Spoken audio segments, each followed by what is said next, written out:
que eu tava falando mesmo? Que você tocava na noite. Tocava na noite, então eu vim larguei tudo e fui procurar emprego, não sabia o que fazer, eu só era professor de violão, de piano, mas de uma hora para outra eu perdi meus alunos, eu fui trabalhar como bedel, inspetor de alunos Sei, na numa escola da escola. periferia. E na época eu fui indicado por um deputado que era primo. Então eu já cheguei lá meio com uma certa resistência da diretora, né? E eu cheguei lá para trabalhar das 2 até as 10 da noite. Mas eu fazia faculdade teológica à noite. Então eu aceitei fazer, mas logo pedi para transferir o horário para de manhã. Em uma questão de 1 mês e meio, eu estava transferido, estava de manhã. E o primeiro dia que eu cheguei, a diretora reuniu todo mundo e me esculachou.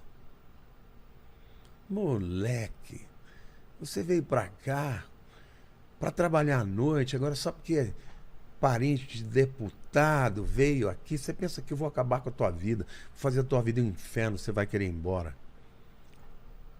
E eu fiquei ouvindo aquilo e Deus falou, cala a tua boca.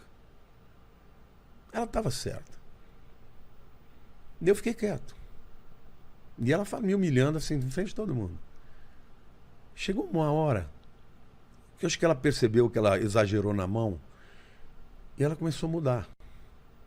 No final ela estava me pedindo perdão, eu quero te pedir perdão, desculpe, não devia estar fazendo isso e tal.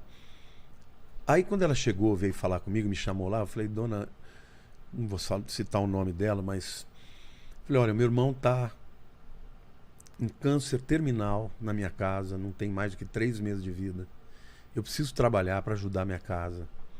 Eu pedi a transferência porque eu estudo à noite, eu quero ser pastor. Cara, aquela mulher se tornou uma amiga querida. Eu ganhei ela para Cristo, sem abrir a minha boca. Ela queria que eu casasse com a filha dela, para você ter uma ideia. É? De tanto que ela ficou apaixonada pelo meu jeito de ser, sem eu ter que ter O enfrentamento. enfrentamento. Então, a minha conversão, eu fui o 5º filho, né, na minha família, família de italianos, né? Meu pai e minha mãe são filhos de italianos. Só que eu fui rebelde desde pequeno. Meu pai nunca conseguiu lidar muito com a minha maneira de ser. Então, a vida inteira apanhei muito. E eu respondia aquilo batendo nos outros. Eu fui capoeirista, tal. Quando eu mudei para São Paulo, com 13 anos, eu fui... em Olímpia, onde eu morava, eu já brigava com todo mundo. Eu era maluco, eu dava tiro nas pessoas, com espingarda de pressão. Eu era doido. As pessoas tinham medo de mim, porque achavam que eu era doido mesmo. Quando eu mudei para São Paulo, o primeiro dia que eu cheguei na escola, um moleque veio gozar no meu sotaque, falar por quê, né, por quê? Ele, eu falei, cala tua boca, moleque, senão eu quebro a tua cara. Ah, você sabe com quem você está falando? Eu, não. Caipirinha. Eu falei, bata no caipirinha e no caipirão também. E deu uma sova nele. Primeiro dia de aula. Ali já começou a minha história. Aí eu já entrei logo em seguida numa turma de gangster. Nossa. Primeiro dia de aula. E eu fui assim a vida inteira. Até que com 19 anos, as mães dos meus amigos, tudo diziam, não anda com esse moleque, ele é má companhia, não vai ser uma boa companhia para vocês. E um dia me convidaram para um acampamento. E nesse acampamento o tema da mensagem era Apocalipse agora. Isso foi em 27 de fevereiro de 1981. Na primeira noite, eu tinha levado um monte de garrafa de uísque, maço de cigarro, tudo escondido, né? Porque a moça, a amiga da minha mãe que me convidou, falou, olha, tem um monte de moça bonita lá. Ah, te convenceu. Aí eu falei, cara. quero ver as crentes como é que são, né? Eu queria zoar com as crentes, porque eu conhecia as do mundo, mas tinha até uma moça lá no meu prédio, né, que eu levava meu violão, ficava tocando bossa nova, Baden Powell, essas coisas. A mulherada tudo caía matando, né? Eu falava assim, um dia eu vou te converter para o mundo. Você vai entender os prazeres do mundo. Ela dizia, um dia você vai ser um pastor.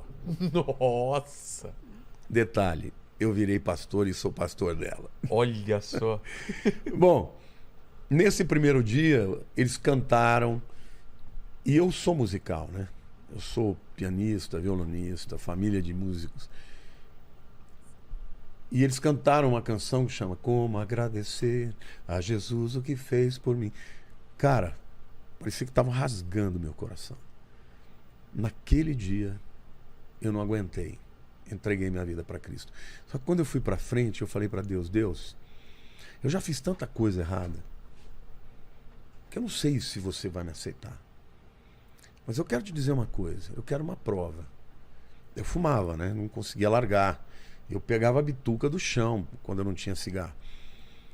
Se eu sentir vontade de fumar, eu vou pôr 10 cigarros na boca e vou dizer para esse povo aqui que você é uma farsa. Mas se você me ama, eu quero esquecer do cigarro nesse período que eu estiver aqui. E os meus maços de cigarro estavam embaixo de tudo na mala. E, cara, você sabe como é moleque, né? 19 anos. Cara, eu nem trocava cueca, eu usava a mesma camiseta. Os 4 dias que eu passei lá, eu devo ter trocado umas 2 vezes lá. Quando terminou o acampamento, eu achei tudo lindo, maravilhoso. Mas a gente voltou no ônibus. Quando eu entrei num posto, que eu vi um cara fumando, Putz. aí eu me debulhei. Aí eu chorei. Falei, ele me aceitou. Quando eu cheguei na minha casa, eu esqueci de contar que quando eu tinha 12 anos, que eu ia mudar de Olímpia para São Paulo, a minha irmã saiu e foi fazer umas bagunças com as amigas. E elas, no interior, todo mundo deixava os vidros abertos, ela jogava água com cocô de cachorro dentro. E ainda botava uma luva e esfregava assim, para sacanear. E no interior, todo mundo conhece todo mundo. Ligaram pro meu pai e falaram, teus filhos estão fazendo isso. Meu pai chegou e me deu uma surra, que eu até urinei na calça, de tanto que eu apanhei. Quando terminou a surra, eu falei, por que eu tô apanhando? Ah, porque você fez isso. Eu falei, não, eu tava jogando basquete aqui. Aí ele fez assim e saiu. Quando chegou a minha irmã, ele falou, você tava fazendo isso? Eu tava. E o Lamartine? Não. Ele não fez nada com ela e nem me pediu perdão. Nossa. Eu virei para ele e falei assim, olha, eu vou te dizer uma coisa. Quando eu crescer, você vai apanhar. Eu vou te bater.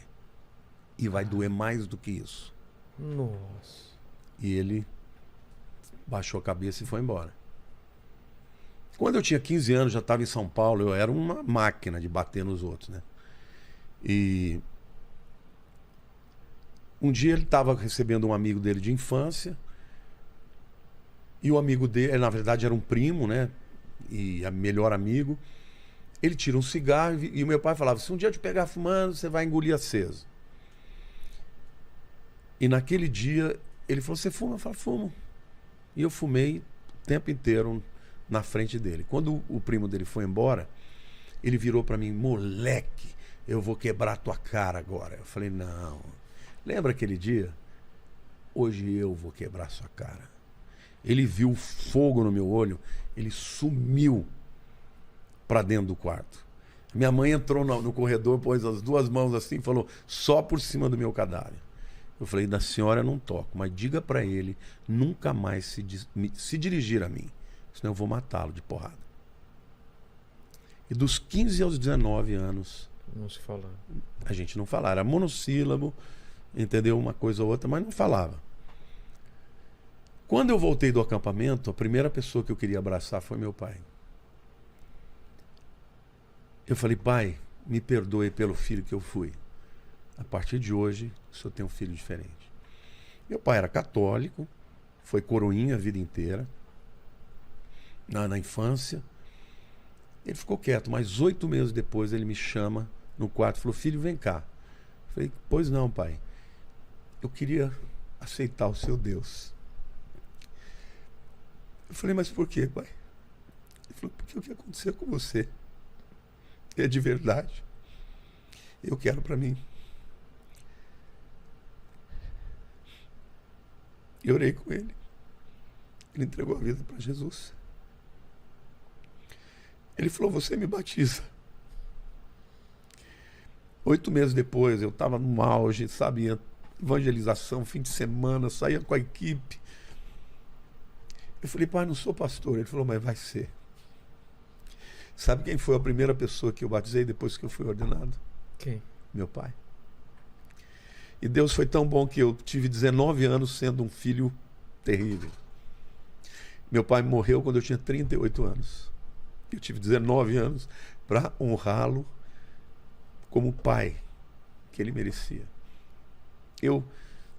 No dia que ele teve um ataque, meu pai fumou a vida inteira, então teve enfisema. Eu peguei ele no colo, levei para o meu carro, fui eu que o internei.